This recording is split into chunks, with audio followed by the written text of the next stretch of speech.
നമ്മളിപ്പോൾ ഒരു കോൺക്ലേവ് നടത്തുന്നു, അതിൻ്റെ അവസാനത്തിലൊരു നയം പ്രഖ്യാപിക്കുന്നു. അത് ബേസിക്കലി ഇൻവെസ്റ്റേഴ്സിനെ ഉദ്ദേശിച്ച്, ഇത് ഡെവലപ്പ് ചെയ്യാൻ ഉദ്ദേശിക്കുന്ന ആളുകളെ ഉദ്ദേശിച്ചൊക്കെയാണ് ഈ നയം പ്രഖ്യാപിക്കുന്നത്. ഇത് താഴെത്തട്ടിലേക്ക് എത്തണമെങ്കിൽ ഇത് നമ്മുടെ വിദ്യാഭ്യാസ സമ്പ്രദായത്തിൻ്റെ ഭാഗമാകണം, ആളുകൾ ഇതിനെക്കുറിച്ച് അവെയർ ആവണം. ഇത്തരം കാര്യങ്ങളെക്കുറിച്ചൊക്കെയുള്ള തുടരാലോചനകൾ, അതിലേക്കുള്ള സൂചനകളുണ്ടോ ഈ കോൺക്ലേവിൽ? ഗവൺമെന്റ് നല്ലൊരു നയമാണ് പ്രഖ്യാപിച്ചിട്ടുള്ളത്.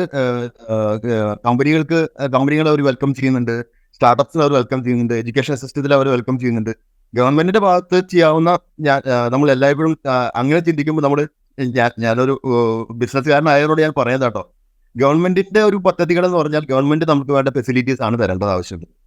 അതായത് ഇപ്പോൾ റോഡുകളും നല്ല ഫെസിലിറ്റീസും വന്നിട്ട് അവിടെ അപ്പുറത്തും ബിൽഡിംഗ് കെട്ടേണ്ടതും അവിടുത്തെ ആ സമൂഹത്തിലെ ആൾക്കാർക്ക് എന്ത് ചെയ്യാൻ പറ്റണം, എഡ്യൂക്കേഷൻ കൊടുത്ത് എന്ത് ചെയ്യണം, അവരെ കൊണ്ടുവരേണ്ടത് മാത്രമേ എന്തുള്ളൂ ഗവൺമെന്റിന്റെ ജോലിയുള്ളൂ. ബാക്കി എന്ത് ചെയ്യാൻ പറ്റണം, ഇത് എങ്ങനെ, അതായത് നമ്മളെപ്പോലെ ആൾക്കാർക്ക് അതിൽ വളരെയധികം റോൾ ഉണ്ട്. അപ്പോൾ ഈ ഒരു കോൺക്ലേവിലൂടെ ഗവൺമെന്റ് മുന്നോട്ട് വെച്ചിട്ടുള്ളത് we are into that, ഞങ്ങൾ അതിലേക്ക് ഉണ്ട്, നിങ്ങൾക്ക് ഒരു ഹാൻഡ് ഹോൾഡ് ചെയ്യാൻ ഞങ്ങൾ തയ്യാറാണ്, നിങ്ങൾ അങ്ങനെ മുന്നോട്ട് വരുന്നുണ്ടെങ്കിൽ നിങ്ങൾക്ക് എന്തുണ്ട്, നിങ്ങൾക്ക് വേണ്ട ഫെസിലിറ്റി ഞങ്ങൾ തരുന്നുണ്ട്. സോ അത് യൂസ് ചെയ്യാനായിട്ട് കമ്പനികൾ മുന്നോട്ട് വരണം.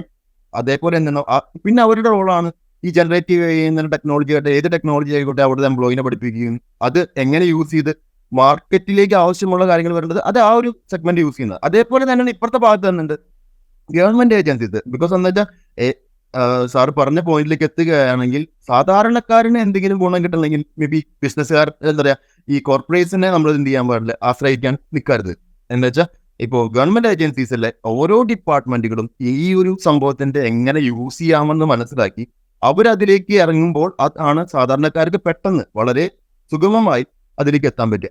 സാധാരണക്കാർ എഡ്യൂക്കേറ്റ് ചെയ്യാൻ പോയിട്ട് കാര്യമില്ല, അവർ ഓട്ടോമാറ്റിക് എഡ്യൂക്കേറ്റ് ആവും. ഈ എന്താ പറയുക, ഇപ്പൊ നമ്മുടെ ആ ഫേസ്ബുക്കും വാട്സാപ്പും ഇൻസ്റ്റഗ്രാമും ആ ഒരു പഠിപ്പിച്ചിട്ടല്ല എന്തെങ്കിലും അവർ ലൈഫിന്റെ പാർട്ടായിട്ട് മാറിയിട്ടുണ്ട്. അതേപോലെ ജനറേറ്റീവ് നമ്മുടെ ലൈഫിന്റെ പാർട്ടായി മാറിയിട്ടുണ്ട്. ഇപ്പോൾ GPT യൂസ് ചെയ്യാത്ത ആൾക്കാരുടെ എണ്ണം കുറവെന്ന് പറയുന്ന പോലെ, ഫേസ്ബുക്ക് യൂസ് ചെയ്യാൻ ആൾക്കാരുടെ എണ്ണം കുറവെന്ന് പറഞ്ഞ പോലെ നാളെയും എന്തുണ്ടോ അതാണ് ഈ കാലഘട്ടം എന്ന് പറയുന്നത്. അപ്പോൾ ഇവരെല്ലാവരും അതിന്റെ ഉപഭോക്താക്കളാവുകയെന്ന് ചെയ്യും.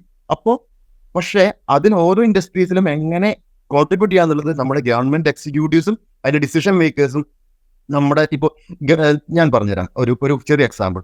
ഞാൻ മണ്ണുത്തിക്കാരനാണ്. കേരള അഗ്രികൾച്ചർ യൂണിവേഴ്സിറ്റിയുടെ തൊട്ടടുത്തുള്ള ഒരു സ്ഥലത്താണ് ഞാൻ താമസിക്കുന്നത്.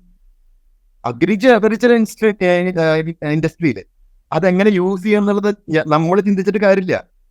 ആ കോൺക്ലേവ് അറ്റൻഡ് ചെയ്ത അഗ്രികൾച്ചറൽ ഇൻഡസ്ട്രീസ് ഉള്ള, ബിക്കോസ് നമ്മുടെ നാട്ടിലെ ഓരോ സ്ഥലത്തും എന്ത് കൃഷി ചെയ്യാന്നുള്ളതും ഏത് വെറൈറ്റി ഓഫ് ക്രോപ്സ് ഉണ്ടാക്കുക എന്നുള്ളതും ഡാറ്റ ഗ്ലോബലി അവൈലബിൾ ആണ്. മനസ്സിലായോ? അതായത് ഏത് കൾട്ടിവേറ്റ് ചെയ്യാം, എങ്ങനെയാണ് ഏത് ലാൻഡിൽ ഏത് കൾട്ടിവേറ്റ് ചെയ്യും, ഇതെല്ലാം എന്തുണ്ട്, അത് അവൈഡ് ആണ്. അതിനെ ബേസ് ചെയ്തിട്ട് എന്ത് ചെയ്യാൻ പറ്റണം, അനലറ്റിക്സ് ചെയ്യുകയും ആ ഒരു ഡാറ്റ കറക്റ്റായിട്ട് നമ്മൾ സമൂഹത്തിൽ എത്തിക്കേണ്ട ആരുടെ ഉത്തരവാദിത്തമാണ്. എല്ലാ സ്ഥലത്തും നമുക്ക് ഗവൺമെന്റ് എക്സിക്യൂട്ടീവ്സ് ഉണ്ട്. നമ്മുടെ സംസ്ഥാനം അല്ലെങ്കിൽ രാജ്യം എന്ന് പറയുന്നത് വളരെ ഓർഗനൈസ്ഡ് ആണ്. ഇനീഷ്യേറ്റ് ചെയ്യേണ്ടത് ആരാണ്? ഗവൺമെന്റ് എക്സിക്യൂട്ടീവ്സും. അതേപോലെ അവർക്ക് ഒരു ചെറിയൊരു നയം അവരവരുടെ ഇൻഡസ്ട്രിയിൽ ഉണ്ടാക്കിയെടുക്കുകയും അതിലൊരു ചെറിയ ടീം ഉണ്ടാക്കുകയും അത് വൃത്തിയായി പോകുന്നുണ്ടെന്ന് എന്ത് ചെയ്യാൻ പറ്റണം, നമ്മുടെ ഗവൺമെന്റ് എക്സിക്യൂട്ടീവ്സും അതേപോലെ എന്താ പറയുക അതിന്റെ ഓർഗനൈസിംഗ് ആയിട്ടുള്ള ടോപ്പ് അതോറിറ്റി ആയിട്ടുള്ള പേഴ്സൺസും തീരുമാനിച്ചു കഴിഞ്ഞാൽ നടപ്പിലാക്കാവുന്നതുള്ളൂ എന്നാണ് എൻ്റെ ഒരു എളിമയ ഒരു അപേക്ഷ. ഓക്കെ, അപ്പോൾ ഈ കോൺക്ലേവ് എന്ന് പറയുന്നത് ഡിഫറൻ്റ് ആയിട്ടുള്ള സാധ്യതകൾ ഈ പറയുന്ന ആളുകളുടെ മുമ്പിലേക്ക് തുറന്നിടുന്നു. അത് ഏത് വിധത്തിൽ ഉപയോഗിക്കണം എന്നുള്ള ഡിസൈൻ ചെയ്യുക എന്നുള്ള ഉത്തരവാദിത്വം അവരുടേതാണ്. അവിടെ ഒരു കാര്യം ഞാൻ ചോദിക്കുന്നത് വെച്ച് കഴിഞ്ഞാൽ, ഇപ്പോൾ ഇതിനൊരു ലീഗൽ ഫ്രെയിം വർക്ക് ആവശ്യമായിട്ട് വരുമല്ലോ. കാരണം വെച്ച് കഴിഞ്ഞാൽ ഇത് ഏത് എക്സ്റ്റെൻറ്റ് വരെ പോകാം, ഏതെങ്ങനെ ഉപയോഗിക്കാം, എവിടെയാണ് നമ്മളൊരു നിയന്ത്രണം വയ്ക്കേണ്ടത്, അത്തരം കാര്യങ്ങളെക്കുറിച്ചുള്ള ആലോചനകളൊക്കെ നടന്നിരുന്നു. എല്ലാ ഒരു രാജ്യങ്ങളും അത് ഡിസിഷൻ മേക്കേഴ്സ്, നമ്മുടെ ഗവൺമെന്റ് ഓഫ് ഇന്ത്യ തന്നെ ഇത് മൊത്തത്തിൽ ഒന്ന് സ്റ്റോപ്പ് ചെയ്താലോ എന്ന ചിന്തയാണ് ഫസ്റ്റ് സ്റ്റാർട്ട് ചെയ്യുന്നത്. ബിക്കോസ് എല്ലാവരും സംബന്ധിച്ചിടത്തോളം അത് ഏത് ലെവലാ പോവുക, ഇത് എത്രത്തോളം ത്രെറ്റ് ആവും, എത്രത്തോളം കുഴപ്പമാവും എന്നുള്ളത്. അപ്പോൾ ഫസ്റ്റ് ഡിസിഷൻ അതായിരുന്നു, നമുക്കിത് എന്ത് ചെയ്യാം, നമുക്ക് ഒരു വളരെ സ്ട്രിക്ട് റെഗുലേഷൻസ് ഉണ്ട്. പിന്നീട് അവർ തന്നെ ഒന്ന് ബാക്കിലേക്ക് ഇറങ്ങി. ബിക്കോസ് എല്ലാ കോയിനും രണ്ട് പാർട്ടുള്ള പോലെ ഇതിൽ അഡ്വാൻറ്റേജ് ഉണ്ട്, ഡിസ്അഡ്വാൻറ്റേജ് ഉണ്ട്. ഇതൊരു ടെക്നോളജി അറിയാവുന്നവർക്ക് പെട്ടെന്ന് മനസ്സിലാക്കാൻ പറ്റും. ഇപ്പോൾ യു എസിൽ തന്നെ എന്ത് ചെയ്തിട്ടുണ്ട്, കറക്റ്റായിട്ട് ഈ ജനറേറ്റീവ് AI വെച്ചിട്ട് ഡെവലപ്പ് ചെയ്യപ്പെടുന്ന സാധനങ്ങളെ ഐഡന്റിഫൈ ചെയ്യാനുള്ള മെത്തഡോളജീസ് ഇപ്പൊ ഒരു ഇമേജ് നമ്മൾ എന്താ പറയാ ജനറേറ്റീവ് AI ഡെവലപ്പ് ചെയ്യാൻ വിചാരിക്കും. ആ ഇമേജ് ജനറേറ്റീവ് AI ആണോ ഡെവലപ്പ് ചെയ്തതെന്ന് അറിയാനുള്ള ഓപ്ഷൻ ഇപ്പൊ എല്ലാ ഇമേജിലും എംബഡഡ് ആണ്.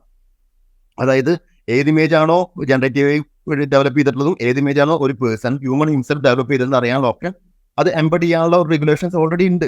അതുപോലെ ഏത് കണ്ടന്റ് ആണോ ജനറേറ്റീവ് ഡെവലപ്പറും ഏത് കണ്ടന്റ് ആണോ ജനറേറ്റീവ് അല്ലാത്ത ഹ്യൂമൻ ഡെവലപ്പ് ചെയ്ത കണ്ടന്റ് എന്നുള്ള അറിയാനുള്ള ഓപ്ഷൻ അതിൽ എംബഡ് ചെയ്ത് വെച്ചിട്ടുണ്ട് ഇപ്പോൾ. അതേപോലെ ഏത് വരെ ഇത് പോവുക, അതായത് ഞാൻ പറയട്ടെ, ഇപ്പോൾ നമ്മൾ യൂസ് ചെയ്യുന്ന ഒരു എക്സാമ്പിൾ പറഞ്ഞാൽ നിങ്ങൾക്ക് കുറച്ചും കൂടി മനസ്സിലാവും. അതായത് ഇപ്പോൾ ലീഗൽ ഫ്രെയിം വർക്കിന്റെ കാര്യം ഞാൻ പറഞ്ഞു, നിയമോപദേശത്തിന്റെ കാര്യം ഞാൻ പറഞ്ഞു. അതായത് ഒരാൾക്ക് നിയമോപദേശം കിട്ടാനായിട്ട് ചെറിയൊരു എന്താ പറയുക ആപ്ലിക്കേഷൻ ആയിട്ട് നമ്മൾ എന്താ പറയുക ഹൈക്കോർട്ട് നമ്മൾ മുന്നോട്ട് വന്നിട്ടുണ്ട്. അവർക്ക് വേണ്ടതെന്ന് വെച്ചാൽ ഒരു ചെറിയ ചോദ്യങ്ങൾ ചോദിക്കുന്നു, അതിൻ്റെ ഒരു ഉത്തരങ്ങൾ കൊടുക്കുന്നു, അതിലൊരു ലിമിറ്റ് വെക്കണം. ഇതിന് മുകളിലേക്ക് വരുമ്പോൾ നിങ്ങളൊരു നല്ലൊരു അഡ്വക്കേറ്റിന് എന്ത് ചെയ്യണം, അവിടെ നമുക്ക് കാണുന്നതായിരിക്കും നല്ലത്. അതായത് എന്നാൽ അതുവരെയുള്ള കാര്യങ്ങൾ എന്നുണ്ട് അവർക്കൊരു രൂപം കിട്ടാനും ഇത് ബിക്കോസ് ഒരു അഡ്വക്കേറ്റിനെ റീച്ച് ചെയ്യാന്ന് പറഞ്ഞാൽ നിങ്ങൾക്കറിയാം അതിലൊരു ബുദ്ധിമുട്ട്. അത് ആ ഒരു സാധനം അതിൽ സോൾവ് ചെയ്യും. അതേപോലെ നമുക്കറിയാം ഗവൺമെന്റ് മെഡിക്കൽ കോളേജസ്, അവിടുത്തെ ഒരു അവസ്ഥ നിങ്ങൾ നോക്കി കാണാൻ പറ്റും. എത്രയാണ് ഒരു ദിവസത്തെ OP? അതായത് അത്രയും തിരക്കുള്ള സാഹചര്യത്തിൽ ഒരു ജീരിയാട്രിക് കേസ്, അതായത് വയസ്സായ ആൾക്കാർ അവിടെ വരുമ്പോൾ അവരോട് ഒരു ഡോക്ടർ ചോദിക്കാനുള്ളത്, അച്ഛാ എന്തുണ്ടായി ചോദിച്ചാൽ ഞാൻ എന്താ ഉത്തരം പറയാം, ഒരു അരമണിക്കൂറോളം എന്ത് ചെയ്യും ആൾ അങ്ങോട്ട് എക്സ്പ്ലെയിൻ ചെയ്യും. ഇതെല്ലാം റിലവൻ്റ് ആണ്, പക്ഷെ അതിൻ്റെ ഇടയ്ക്ക് ഒരു കാര്യം പറഞ്ഞിട്ടുണ്ടാവും, ആളുടെ അസുഖം നോട്ട് പറഞ്ഞിട്ടുണ്ടാവും. അപ്പോൾ ഇത് കേട്ട് അതിന് ഉത്തരം പറയാനൊക്കെ നമ്മുടെ ഡോക്ടർമാർക്ക് സമയം കിട്ടുന്നില്ല. അവിടെയും എന്ത് ചെയ്യാൻ പറ്റും, ആ ഒരു അസിസ്റ്റന്റ്, അതായത് ഫ്രണ്ടിൽ ഇരിക്കുന്ന ആ നേഴ്സിന് നമുക്ക് എന്ത് ചെയ്യാൻ പറ്റും, അതായത് ആ ആളോട് സംസാരിച്ച് എന്ത് ചോദ്യങ്ങൾ ചോദിക്കണം, ആ രോഗത്തെക്കുറിച്ച് ഒരു മുന്നായിട്ടുള്ള ഒരു പ്രീ ആയിട്ടുള്ള കണ്ടീഷൻസ് എല്ലാം ചോദിച്ച് മനസ്സിലാക്കി ആളുടെ ഒരു അബ്സ്ട്രാക്ട് ഉണ്ടാക്കിയിട്ട് ആ ഒരു അബ്സ്ട്രാക്ട് ഡോക്ടർക്ക് കറക്റ്റായിട്ട് പ്രസന്റ് ചെയ്യാവുന്ന രീതിയിൽ ഒരു സോഫ്റ്റ്വെയർ അവിടെ വർക്ക് ചെയ്യുന്നുണ്ടെങ്കിൽ, ഒരു ജനറേറ്റീവ് ടെക്നോളജി യൂസ് ചെയ്ത് അവിടെ വർക്ക് ചെയ്യുന്നുണ്ടെങ്കിൽ ഒരു രൂപ ഡോക്ടർ കിട്ടി. ഡോക്ടറോട് എന്ത് ചെയ്യുന്നു, ആ പേഷ്യൻ്റെ അടുത്ത് ആ അച്ചാച്ചൻ്റെ അടുത്ത് നമ്മൾ സംസാരിക്കാൻ പോകുന്നത് എന്തായിരിക്കും, ഇങ്ങനെ ഒരു അസുഖമാണല്ലേ, വേറെ വല്ലതും ഉണ്ടോ എന്ന് ചോദിക്കുമ്പോൾ ആൾക്ക് വേണ്ട അവിടെ സെർവ് ആവുക ചെയ്യുന്നത്. അപ്പോൾ ഇവിടെ കിട്ടുന്ന ഈ നേഴ്സിന് എന്ത് ചെയ്യരുത്, നമ്മൾ ഒരിക്കലും മെഡിസിൻസിന്റെ പേര് പറഞ്ഞു കൊടുക്കരുത്.